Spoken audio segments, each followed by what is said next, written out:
If you're over 50 and you've been told your blood pressure is fine, or that anything under 140 is good enough, I need you to pause whatever you're doing right now. Because what I'm about to tell you contradicts nearly everything you've been told about blood pressure, and it could be the difference between living independently at 80 or depending on others for basic care. I'm Dr. Megan Foster, and after 24 years in cardiac surgery, after watching thousands of patients with perfectly acceptable blood pressure numbers suffer strokes, kidney failure, and cognitive decline, I can tell you this with absolute certainty. The number on your blood pressure monitor is not telling you what you think it's telling you. In fact, for many people over 55, aggressively lowering blood pressure is causing more harm than the slightly elevated numbers ever would.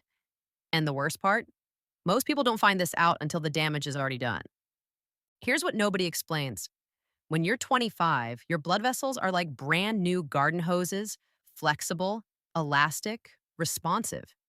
When you're 65, they're more like old PVC pipe, stiff, less responsive, and forcing pressure too low can actually starve your brain and kidneys of the blood flow they desperately need. I've stood in operating rooms looking at the cardiovascular systems of 70-year-olds who followed every guideline perfectly, blood pressure controlled to 120 over 80, cholesterol optimized, medications taken exactly as prescribed, and their arteries were still failing. Their circulation was still compromised because the guidelines were designed for younger bodies, not aging physiology. Think about the last time you stood up too quickly and felt dizzy. That's not just dehydration. That's your blood pressure dropping faster than your aging vessels can compensate. Now imagine that happening inside your brain, hundreds of times a day, silently, because medication is forcing your numbers lower than your body can safely maintain. This is happening to millions of older adults right now, and most of them have no idea. Before we go any further, I want to tell you why I created this channel and why my approach is different from what you'll hear from most doctors. For 2 decades, I saw the same pattern repeat. Patients would come in with complications, not from high blood pressure, but from blood pressure that was lowered too aggressively without understanding how their individual body was responding. I watched people lose their independence, their clarity, their strength, all while their charts showed perfect numbers. And I kept asking myself, why is nobody explaining this? Why are we treating numbers instead of treating people? That's when I realized most patients were never given a real explanation of how aging actually works at the vascular level. They were never told that vessel stiffness matters more than a single pressure reading. They were never shown how circulation, inflammation, muscle loss, and recovery all interact to determine whether you'll be independent at 75 or dependent on others. So I created the Longevity Foundation Guide. It's not a diet plan, it's not a supplement list. It's a calm, clear explanation of what truly drives aging after 55, why good numbers on paper don't always mean good health in real life, and what actually protects your brain, your kidneys, your heart, and your independence over time. If you want clarity instead of conflicting advice, if you want to understand your body instead of just medicating numbers, the link is in the description below. Now let's talk about blood pressure, the way it should have been explained to you from the beginning. Here's the most important thing I need you to understand in the next 60 seconds. There is no single perfect blood pressure number for older adults. The goal is not chasing the lowest possible reading. The goal is protecting your blood vessels, your brain, your kidneys, and your heart over decades, not months. Blood pressure becomes dangerous not just when it's high, but when it's unstable, when it drops too low, when it fluctuates wildly between readings, or when treatment ignores how your specific body has changed with age. And that nuance, that critical understanding, is almost never explained in a standard doctor's appointment. Most guidelines are based on population averages, not individual physiology. They're designed to reduce risk across millions of people, which means they're often wrong for you specifically. I've seen patients with steady blood pressure at 135 over 82 live, strong, clear, independent lives into their late 80s.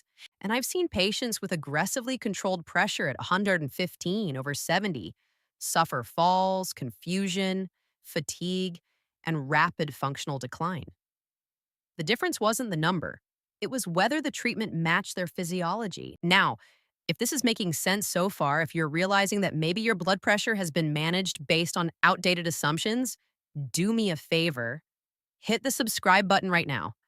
Not because I need the numbers, but because this kind of information, the kind that challenges conventional thinking with decades of surgical evidence, doesn't get promoted by algorithms. It gets buried. And if this video helps you avoid even one unnecessary medication change, one fall, one episode of brain fog, it'll be worth it. Also, drop a comment below and tell me, what's your current blood pressure? And have you experienced any dizziness, fatigue, or cognitive changes since starting medication? I read every single comment, and your experience might help someone else recognize what's happening in their own body. Now, let's get into the specifics. By the end of this video, you're going to understand 5 critical things that will change how you think about blood pressure forever. First, what blood pressure range is actually safest for most adults over 55 and why it's not what you think. Second, why aggressively lowering your pressure can backfire in ways that show up months or even years later. Third, how circulation and vessel stiffness change with age and why that makes older bodies fundamentally different from younger ones. Fourth, what numbers and patterns matter more than any single reading you'll ever get? And fifth, how to reduce the anxiety around blood pressure altogether because fear doesn't protect your heart, understanding does. This isn't about short term control. This is about long term function, independence, and quality of life. Let me explain exactly what I mean. Most blood pressure guidelines focus on one simple idea: lower is better. And for people under 50 with flexible, healthy arteries, that's often true. But aging arteries are fundamentally different. They're stiffer, they're less elastic. They've lost the ability to dilate and constrict smoothly in response to changing demands. Think of it like this: when you're young, your blood vessels are like a rubber band, they stretch and snap back easily. When you're older, they're more like a copper wire, functional but rigid. And when you try to force pressure too low through a rigid system, blood flow doesn't increase, it decreases, especially to the most critical organs, your brain and your kidneys. This is why dizziness, fatigue, brain fog, and even falls often appear after blood pressure treatment starts, not before. The medication is doing exactly what it's designed to do, lowering the numbers, but it's doing it without understanding what your stiff vessels actually need to maintain adequate perfusion. And here's what almost nobody talks about. When you lower blood pressure too much in an older adult, you're not just risking dizziness, you're risking silent cumulative damage to the brain. Every time blood flow drops below what your brain needs, even if for a few seconds, cells are stressed. Over time, this contributes to cognitive decline, memory problems, and an increased risk of dementia. The research on this is clear, but it's rarely discussed in routine appointments because the focus is always on the number, not the physiology. So let's talk about what the research actually shows. For many adults over 55, especially those over 65, the safest blood pressure range appears to be systolic. That's the top number, somewhere around 120 to 130, and diastolic, the bottom number, around 70 to 80. But here's the critical part that never gets emphasized enough. Stability matters far more than perfection. A steady 132 over 78 can be significantly safer than a reading that fluctuates between a 115 and 145, depending on the time of day, your stress level, or whether you just climbed a flight of stairs. Your body can adapt to consistent pressure. What it struggles with is volatility, constant ups and downs that force your vessels and organs to keep recalibrating. Context also matters enormously. Are you active? Are you sedentary? Do you have other conditions like diabetes or kidney disease? Are you on multiple medications? Do you experience dizziness or fatigue? All of this changes what safe means for you. And symptoms matter more than almost anything else. If your blood pressure is 128 over 75 and you feel strong, clear, and energetic, that's valuable information. If it's a 118 over 68 and you're constantly tired, dizzy, or mentally foggy, that's also valuable information. But most treatment plans ignore symptoms entirely and focus only on hitting target numbers. Now, here's something most people don't know, and it's critically important. The bottom number, your diastolic pressure, becomes more important as you age, not less. When you're younger, systolic pressure, the top number, is usually the main concern. But as your arteries stiffen with age, the diastolic pressure, which represents the pressure in your arteries between heartbeats, starts to play a much bigger role in determining whether your organs get adequate blood flow. Here's why this matters. Diastolic pressure supports continuous blood flow to your coronary arteries, the vessels that feed your heart muscle. It also maintains steady perfusion to your brain between heartbeats. If diastolic pressure drops too low, and for many older adults, that means below 65 or even 70, your heart and brain may not receive adequate oxygen between beats. Over time, this can lead to silent ischemia, areas of tissue that are chronically underperfused, which increases the risk of heart attacks, strokes, and cognitive decline. I've seen this happen repeatedly. A patient comes in with well controlled blood pressure, systolic at 120, diastolic at 60. On paper, it looks perfect, but they're exhausted. They can't think clearly. They feel weak. And when we adjust the medication to let diastolic pressure rise back to 72 or 75, suddenly they feel normal again because their organs were being starved, not by high pressure, but by pressure that was too low for their aging physiology. Let's pause here for a second because I know this might be overwhelming, especially if you've been told your whole life that lower blood pressure is always better. If this information is shifting how you think about your own treatment, that's exactly what should be happening. Real understanding always challenges assumptions. And if you're finding this valuable, if you're thinking about someone you know who might need to hear this, share this video with them right now. Send it to your spouse, your parent, your friend who's been struggling with fatigue or dizziness since their medication changed. This kind of information can literally change someone's quality of life, and it costs you nothing to pass it along. Now, let's talk about what blood pressure actually represents because once you understand this, everything else makes sense. Blood pressure is not a disease, it's a signal. It's your body's way of indicating how hard your cardiovascular system is working to deliver oxygen and nutrients to every cell in your body. When blood pressure rises, it's often because your vessels have become stiff, inflamed, or narrowed, and your heart has to generate more force to push blood through them. Lowering the pressure with medication doesn't fix the vessels. It just reduces the force. It's like turning down the volume on a fire alarm instead of putting out the fire. Sometimes that's necessary. Sometimes medication is absolutely the right choice, especially when blood pressure is dangerously high or when vessel damage has already occurred. But medication alone, without addressing the underlying vascular health, is incomplete care. And here's what most people never hear: the real issues driving high blood pressure in older adults are vessel stiffness, chronic inflammation, endothelial dysfunction, which is damage to the inner lining of your blood vessels, and reduced availability of nitric oxide, which is the molecule that helps vessels relax and dilate. If you don't address these root causes, you'll be chasing numbers forever. Your medication doses will keep increasing, your side effects will keep accumulating, and your vessels will keep deteriorating regardless of what the monitor says. So, what actually improves vascular health? What supports your vessels so they can maintain healthy pressure naturally without forcing numbers down? This is where the conversation should have started, but almost never does. The most effective long term strategies for blood pressure aren't medications, they're lifestyle interventions that improve the vessels themselves.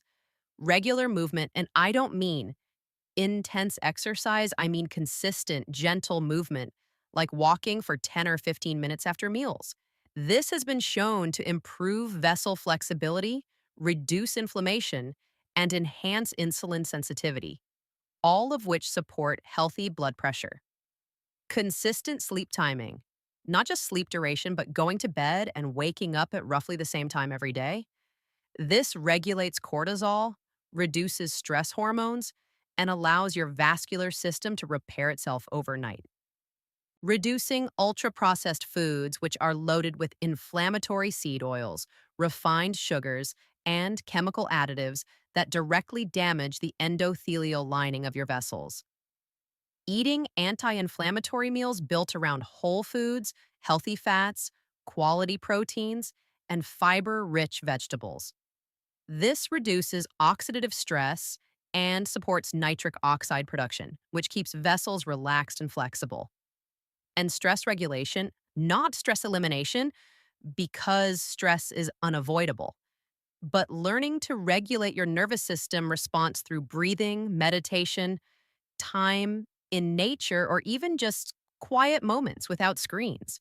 All of these interventions improve blood pressure naturally because they improve vessel function, not because they force numbers down artificially. Now, here's what's really interesting, and this is something I've observed over and over in clinical practice. Some people improve their blood pressure significantly without their medications changing at all. They start walking daily, they clean up their diet, they prioritize sleep, and suddenly their numbers stabilize at a healthier range without any adjustment to their prescriptions. Why? Because they address the root cause. They improve their vessels. The medication was still doing its job, but now the vessels were healthy enough that less force was needed to circulate blood effectively. This is the goal, not to eliminate medication necessarily, but to support your body so well that medication becomes a tool, not a crutch. And here's the mistake that causes so many inaccurate readings, and this is something almost nobody talks about. Most people check their blood pressure at the wrong time, in the wrong position, or after doing things that temporarily spike their numbers. If you check your pressure immediately after climbing stairs, after drinking coffee, after a stressful phone call, or even after rushing to sit down, your reading will be artificially elevated. It's not your true resting pressure, it's a stress response. The correct way to measure blood pressure is this: sit quietly for at least 5 minutes before measuring. Keep your feet flat on the floor, don't cross your legs. Rest your arm at heart level, supported, not hanging or raised. Take 3 readings, 1 minute apart, and average them. That average is far more accurate than any single reading. And track trends over weeks, not individual readings over days. A single high reading means almost nothing. A pattern of elevated readings over 2 weeks means something. This is what your doctor should be evaluating, not one random number from a stressful morning. Let's talk about something that causes enormous unnecessary anxiety: white coat syndrome. This is the phenomenon where your blood pressure spikes in a medical setting purely because of stress or nervousness about being in a doctor's office. Studies show that white coat syndrome can elevate blood pressure by 20 to 30 points or more, which means you could have a completely normal resting pressure of 125 over 78, but measure 152 over 95 in the clinic. And based on that clinic reading, you might be started on medication you don't actually need. This is why home monitoring is so valuable. When you measure your pressure in a calm, familiar environment, following proper technique, you get a far more accurate picture of your true baseline. If your home readings are consistently 125 over 75, but your clinic readings are 145 over 88, you don't have hypertension. You have white coat syndrome.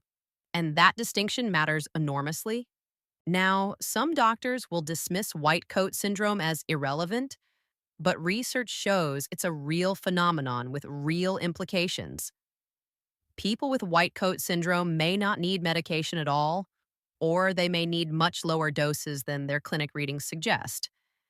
But you'll never know unless you track your pressure at home consistently using proper technique. Here's another factor that's rarely discussed but critically important: orthostatic hypotension. This is a drop in blood pressure that occurs when you stand up quickly and it becomes more common with age and with blood pressure medications. When you stand up, gravity pulls blood toward your legs. In a healthy, younger person, the blood vessels in the legs constrict immediately to push blood back up toward the brain. But in older adults, especially those on blood pressure medication, this response can be sluggish. Blood pools in the legs for a few seconds, pressure drops, and not enough blood reaches the brain. That's when you feel dizzy, lightheaded, or unsteady. For some people, this happens hundreds of times a day without them realizing it. And every time it happens, there's a brief moment where the brain isn't getting adequate oxygen. Over time, this contributes to cognitive decline, increases fall risk, and reduces quality of life. If you experience dizziness when standing, especially in the first few seconds, that's orthostatic hypotension. And it's a sign that your blood pressure might be too low, not too high. Yet most treatment plans don't account for this at all. The focus remains on lowering the seated reading, even if it's causing dangerous drops when you stand. This is why symptoms matter. If your seated pressure is 125 over 72, but you're dizzy every time you stand, your treatment needs adjustment, period. Now let's talk about something that might surprise you.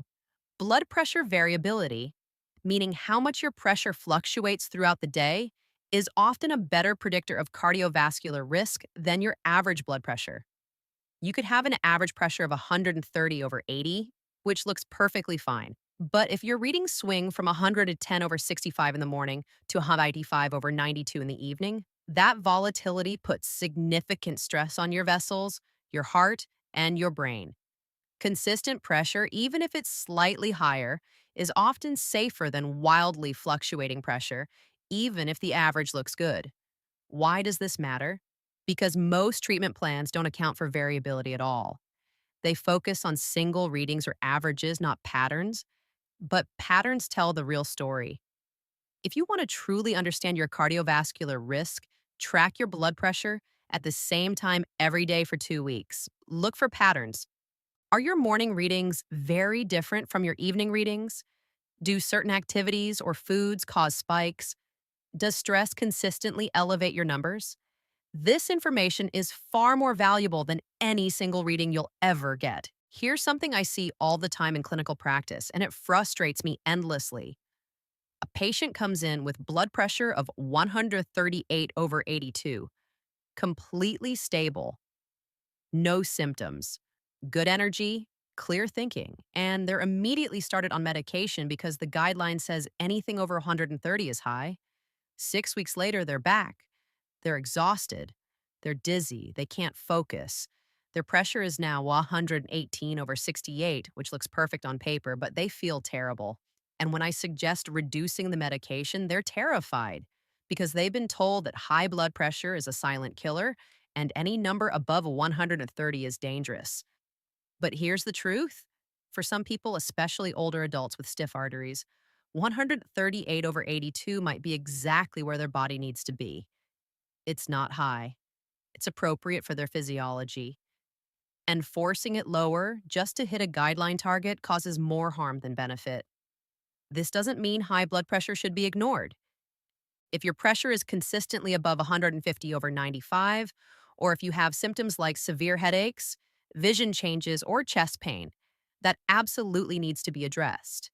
But the blanket approach of medicating every number above 130, regardless of age, symptoms, or individual context, is causing widespread harm. And almost nobody is talking about it. Let me give you a real example of how this plays out. I had a patient, a 68-year-old man, very active, walked 5 miles a day, ate well, slept well, no major health issues. His blood pressure was consistently around 135 over 80. His doctor started him on a low-dose AC inhibitor to bring it down to guideline targets. Within a month, his pressure was 115 over 65. Perfect, right? Except he stopped walking because he felt too tired. He started experiencing brain fog at work. He became anxious about his health. His quality of life tanked. When he came to see me, I suggested we reduce his medication dose and monitor closely. His pressure stabilized back around 132 over 78. And within 2 weeks, his energy returned, his clarity returned, he was back to walking 5 miles a day. His quality of life was restored. Now, was his blood pressure technically higher? Yes. Was he healthier? Absolutely, because health isn't about numbers. It's about function, energy, independence, and quality of life. And sometimes chasing perfect numbers destroys all of those things. Now, I know some of you are thinking, but my doctor says I have to get my blood pressure below 130 or I'll have a stroke. And I understand that fear. Strokes are devastating. But here's what the research actually shows. For older adults, the relationship between blood pressure and stroke risk is not linear. It's not true that lower is always better. In fact, studies have shown that in adults over 75, blood pressure below 120 systolic is associated with increased mortality, not decreased. Why? Because when pressure is too low, blood flow to the brain decreases. Organs are underperfused, falls increase, cognitive function declines, and these risks often outweigh the benefits of slightly lower stroke risk. This doesn't mean you should ignore high blood pressure, but it does mean you need to think critically about what safe actually means for your age, your body, and your circumstances. If you're 55 and healthy, a target of 120 over 75 might be perfect. If you're 75 with stiff arteries and a history of dizziness, a target of 135 over 80 might be far safer. There's no one size fits all answer. And any doctor who tells you otherwise isn't thinking about you as an individual. They're thinking about you as a statistic. Here's what nobody tells you about blood pressure medications, and it's something you absolutely need to know. Different classes of blood pressure medications work in completely different ways, and they have completely different side effect profiles.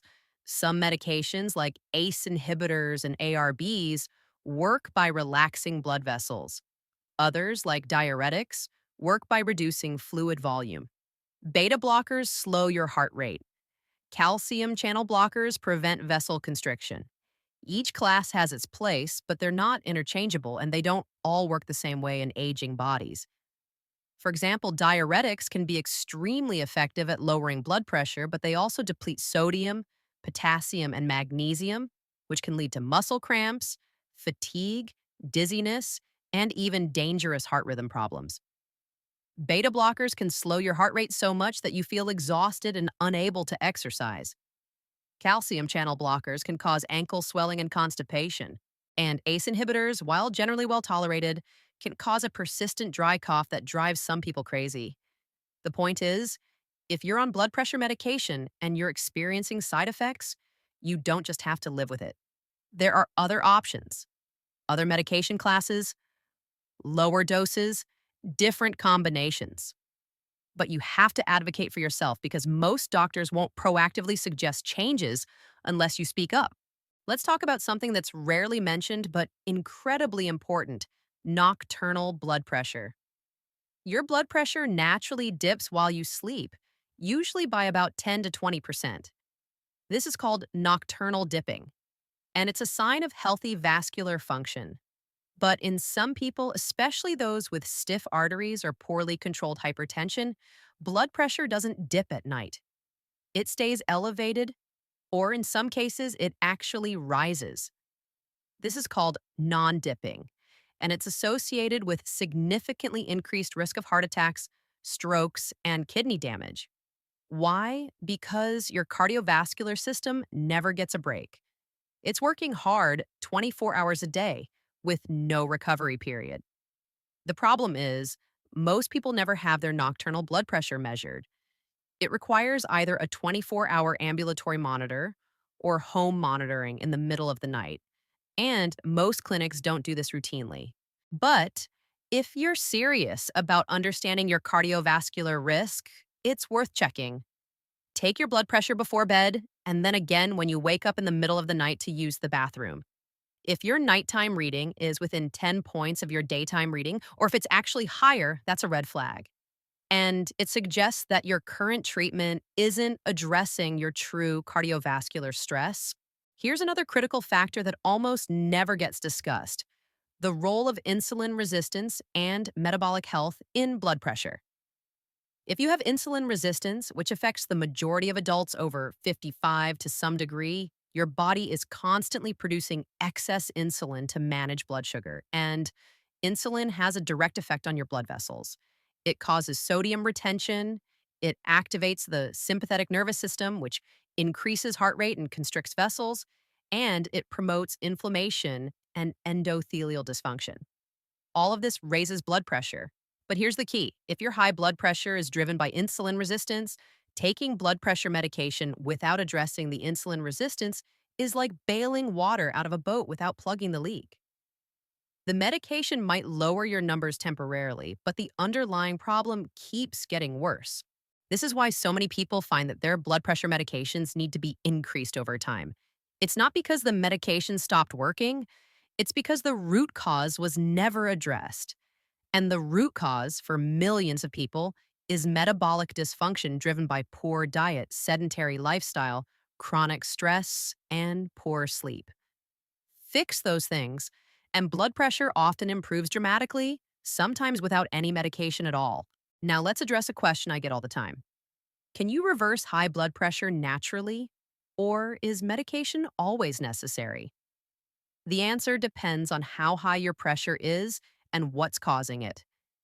If your blood pressure is in the pre-hypertension range, say 130 to 140 systolic, and you don't have other major risk factors, lifestyle changes alone can often bring it back to normal. We're talking about significant changes, not token efforts. Daily movement, a complete dietary overhaul focused on whole foods and anti-inflammatory eating, stress management, consistent sleep, and addressing metabolic dysfunction. When people commit to these changes, I've seen blood pressure drop 15, 20, even 30 points without medication. But if your blood pressure is consistently above a 50, or if you have other conditions like diabetes, kidney disease, or a history of heart attack or stroke, you likely need medication, at least initially. The goal in those cases isn't to avoid medication. It's to use medication as a bridge while you address the root causes. And in many cases, as you improve your metabolic health, your vascular function, and your overall physiology, medication doses can be reduced or even eliminated over time. But this has to be done carefully, under medical supervision, with regular monitoring. You can't just stop taking blood pressure medication because you feel better. That can be dangerous. But you can work with a knowledgeable physician to optimize your lifestyle and gradually reduce your medication as your body heals. Here's something that might surprise you: exercise, especially intense exercise, can temporarily raise blood pressure significantly. During a hard workout, it's not uncommon for systolic pressure to spike to 180, 200, even 220. And for most people, this is completely normal and safe. It's a natural response to increased oxygen demand. Your heart pumps harder, your vessels dilate, and blood flow increases to meet the needs of working muscles.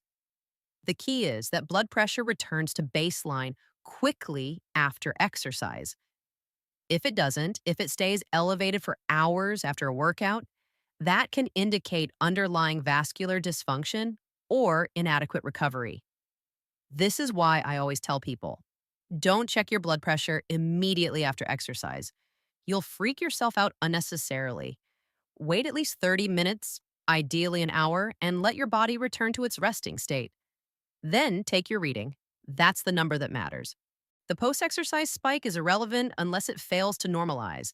And here's the other side of this: some people avoid exercise entirely because they're afraid it will raise their blood pressure.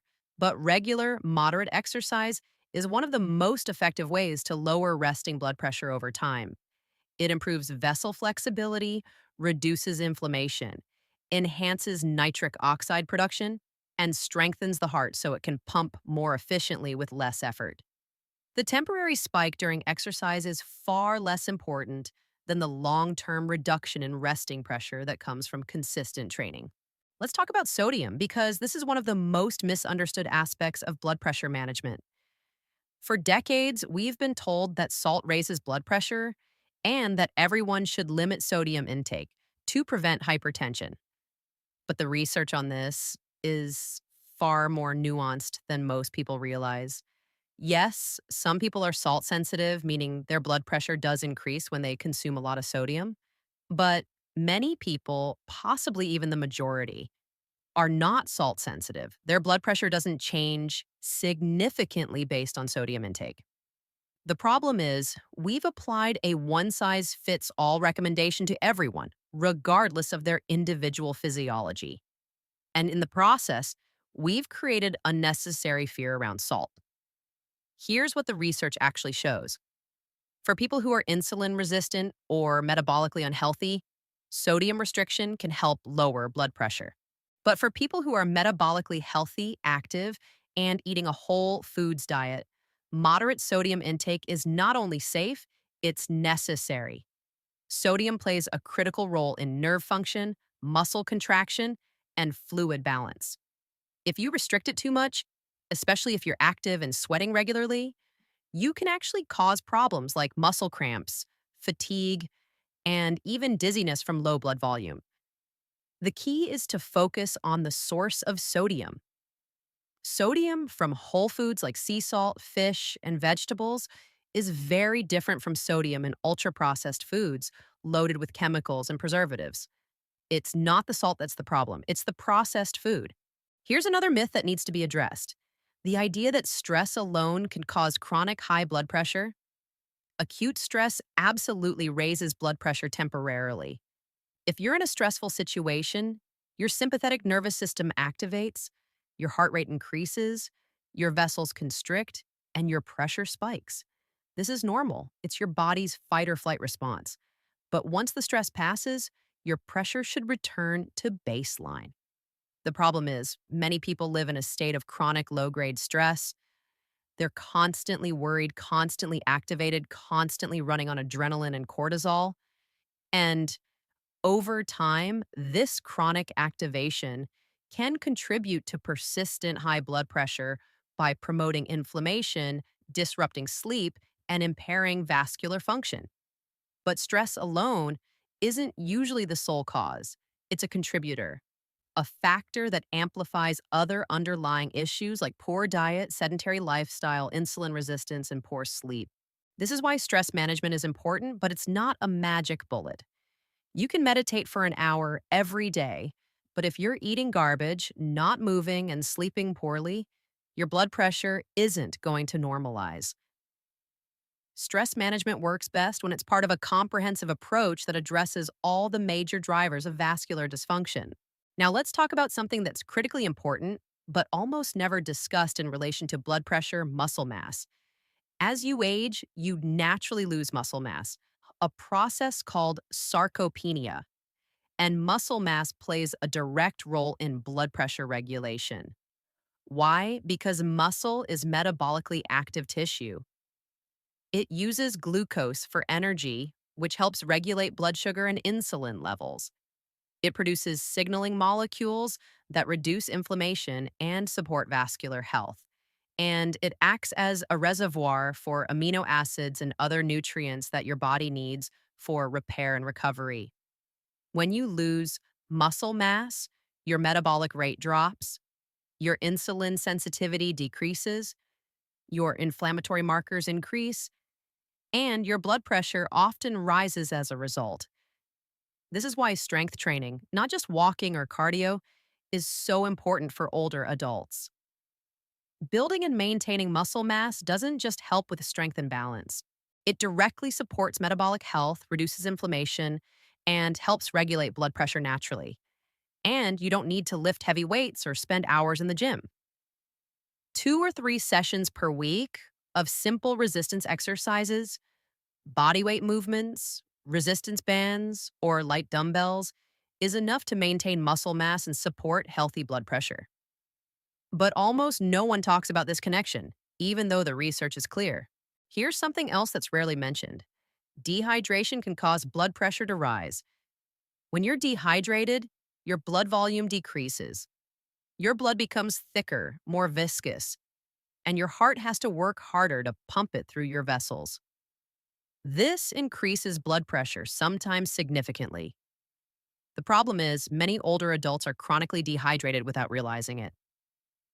Thirst sensation decreases with age, kidney function declines, and many people intentionally limit fluid intake because they don't want to wake up at night to use the bathroom. But chronic dehydration stresses your cardiovascular system, your kidneys, and your brain. It contributes to fatigue, confusion, and elevated blood pressure. The solution is simple: drink water consistently throughout the day. Not massive amounts, just consistent, steady hydration. A good rule of thumb is to drink enough that your urine is pale yellow, not dark or concentrated.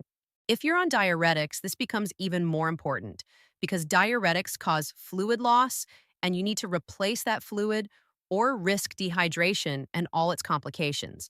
But again, this is rarely discussed in routine blood pressure management. The focus is always on medication, not on basic physiological support like hydration. Let me address one more critical issue before we wrap up: the role of kidney function in blood pressure. Your kidneys play a central role in regulating blood pressure by controlling fluid balance and sodium levels. When kidney function declines, which happens naturally with age and is accelerated by conditions like diabetes and hypertension, your body retains more sodium and fluid. This increases blood volume, which raises blood pressure. At the same time, the kidneys produce less renin and other hormones that help regulate vessel tone. The result is a vicious cycle. High blood pressure damages the kidneys. Damaged kidneys make it harder to control blood pressure. And the cycle continues. This is why protecting kidney function is so important for long term blood pressure management. And the best way to protect your kidneys is to maintain healthy blood pressure, avoid excess sodium from processed foods, stay well hydrated, manage blood sugar if you have diabetes, and avoid medications that stress the kidneys unnecessarily. If you have any signs of kidney dysfunction, like foamy urine, swelling in your legs, or fatigue, you need to get your kidney function tested. Because once kidney damage progresses, it's very difficult to reverse. But if you catch it early and address the underlying causes, you can often stabilize or even improve kidney function, which in turn helps stabilize blood pressure.